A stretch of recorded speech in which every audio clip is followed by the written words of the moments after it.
Greetings, upstanders. Dr. O here. And as I said, I can't listen to Stephen A. Smith anymore because I feel like he doesn't devote as much time to his journalistic skills that he uses for sports. He doesn't use them for politics. And so it's just very frustrating. And I just can't deal with it. So I don't listen to him in any facet unless I'm listening to Sirius XM and his advertisement for his new politics show comes up, which is also going to be very interesting. I titled this video, I'm glad Stephen A. Smith wasn't around to free the slaves, because the late great Dr. Joe Madison used that phrase a lot. He heard it at a speech once, and he used it a lot. And to me, it represents certain people during times of intense strife and struggle are not going to be around to help fight for liberation. And Stephen A. Smith said to in his video that I watched from the Stephen A. Smith show today, he said, make sure y'all listen closely and don't get my words twisted. So I took notes. And the long and short of it was that he is basically saying, y'all gotta be careful. Y'all gotta watch what you're doing. You gotta watch your moves. You gotta navigate what's going on so you can survive. Not about you gotta fight what's going on. This man is sitting in his chair, ESPN, and all of these places, all of the things that he does, he's doing because people fought and bled and died for him to be able to sit in those chairs. They protested, they marched, they did all of this stuff. But if he was around during those times, based on what he said in this video, go watch it yourself, it would have been like, yo, y'all got to be careful. Y'all got to see what's coming, and you got to learn to maneuver around it.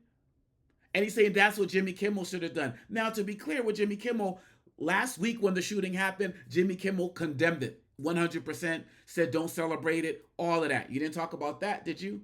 And then he said Jimmy Kimmel finds himself in this situation. He didn't find himself in this situation. He made a joke about Trump, which had nothing to do with Charlie Kirk. This isn't about Jimmy Kimmel getting fired because he talked about Charlie Kirk. It's him getting fired because the FCC put pressure on ABC.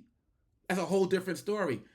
Now, one of the things that Stephen A. Smith did, surprisingly, is he tried to both sides this. He said, what's happening now? This is what happened with prior administrations, where people were getting killed for, it's hard, because I'm thinking I'm thinking of Kill Me, Didn't Kill the Homeless. That might be coming up later, because, Stephen A. Smith didn't have any words for that. At least on this podcast, he didn't. But, people were getting fired, and past administrations were in power for not using the right pronouns and all of this other type of stuff, hinting at cancel culture, that whole type of mindset. How do you, Stephen A. Smith, with all of your intelligence, and don't get me wrong, I do not think that Stephen A. Smith is a stupid man. I'm not into that.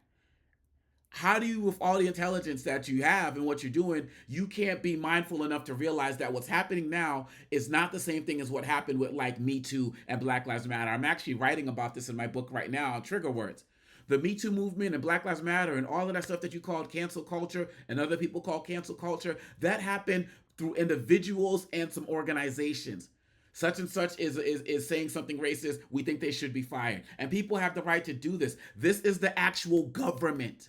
This is the authoritarian playbook. It's the government actively going out to cancel people. It's Stephen Miller talking about we're going to use every resource possible to throw them out and get RICO, take their money, take their freedom. And you know damn well Biden and Obama never did that. Trump didn't even do that at this level in the first administration. So what are you talking about?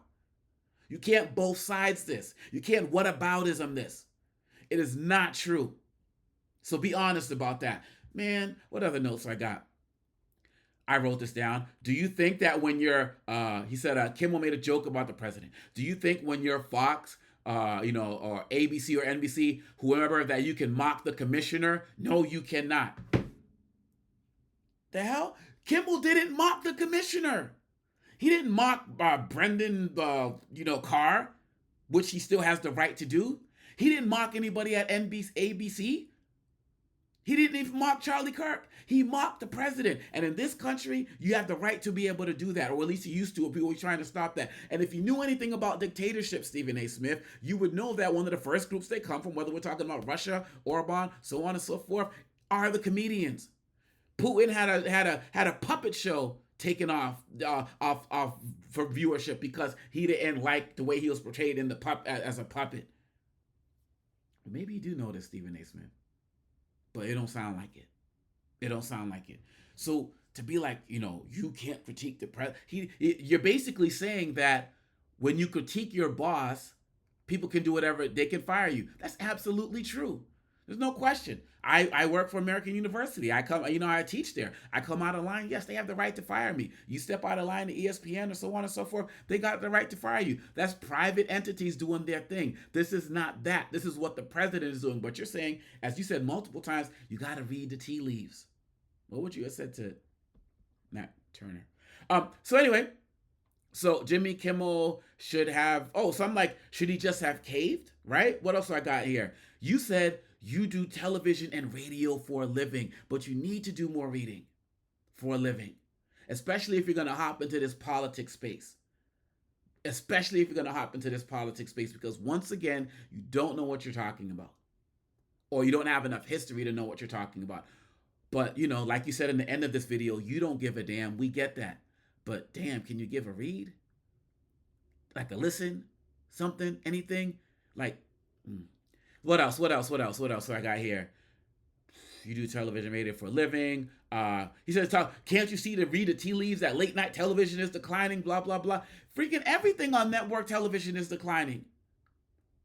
Whenever we're going, most of us are going to look at what's happening with these shows. We're going to YouTube and Instagram and all these other places to see the clips. The whole media landscape is changing. How much late night news is being consumed on these local stations? Come on, you're the one who does TV and radio for a living. I think you know that. So read the tea leaves. What does that mean? Come on.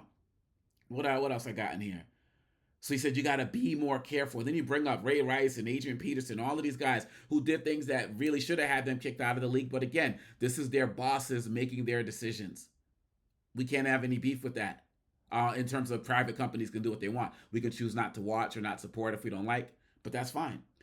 You need to, and when I talk about reading, why don't you go read like Timothy Snyder's books, on tyranny and on freedom? His rule number 1 is like, don't obey in advance. And you're basically saying we need to obey in advance. We need to read the tea leaves. We need to see what's coming down the pike so we can avoid. So what? You can have, multi-$100-million contracts, but not have a soul, not fight for independence, not fight for freedom. And even going outside of the civil rights movement, whether we're talking about American Revolution, so on and so forth, founding fathers, blah, blah, blah, go down the list. Like, people fought so that you could say what you want to say. But now that free speech just might be taken away, what you said once in that video or twice that you believe in, now that might just be taken away, just roll with it. Just go with it. Just learn how to maneuver. That means you're just comfortable with being, at least verbally, enslaved again. And some of us choose to fight. And yes, some of us will lose jobs. Some of us will lose our freedoms. Some of us may go to and be incarcerated and all of that. But it's so that you can keep doing what you're doing. It's so Kimmel can keep doing what he's doing. And run down the list. And you're like, well, Trump told you that you were next. So what is that supposed to mean? Shut up? Fall in line? And again, he wasn't even going hard at President Trump. He was making a joke. What else I got in here? So he's like, what's happening is not new. This is new. When the government is the one stifling free speech. When the president says, when they ask about free speech, he said, I don't know, not so much. That is new. And that is making people on the path of dictatorship. Oh, you said you're not the most knowledgeable on these things, and you are accurate on that. We agree on that. I don't care if your heart's in the right place. You talked about that. You're trying to say you're pushing us forward, but you're pushing us forward to cave to a tyrant, a wannabe tyrant, a wannabe dictator. That's what you're pushing us forward to do. Just go along with it. You're basically Mike Johnsoning this by saying, yield, man. Like you said about the National Guard coming to Chicago, but not to Shreveport, Louisiana, right? Yield, man. Just yield. Just let it happen. That's not how people were. That's not how it was built in this country. This country wasn't built to incorporate us. We fought to be incorporated, just like women groups did, just like LGBTQ groups did. Like, what if all of these, run down the list, just all of these groups, what if they never even fought? Like, where would you be right now? Then he goes, minefields to avoid. The whole country's a minefield right now. How we avoid that? Then he goes into, and the reason I have the link in the bottom instead of cutting to all these clips, because it was a 24-minute video, just go watch. You'll see it all there, because he said to quote him accurately, so I'm doing that. Then he brings up Bob Iger, who he basically is like those Trump officials at the table calling him like the greatest president in the history of presiding. Like Bob Iger is the greatest this and the greatest that, the head of Disney, the greatest this, the greatest that. And he says that since Disney, he's taken over Disney. It's reached these new financial heights and all of this other type of stuff, and it's rising and rising. But you know what's falling at Disney? Diversity. Look at these movies that have come out under him. Look at the way as they what they did with Captain America. That was on track to come out before he was there, but then he like sanitized the whole thing. Just watch the Winter Soldier or Falcon and Winter Soldier and watch the difference between that and this Captain America movie, right?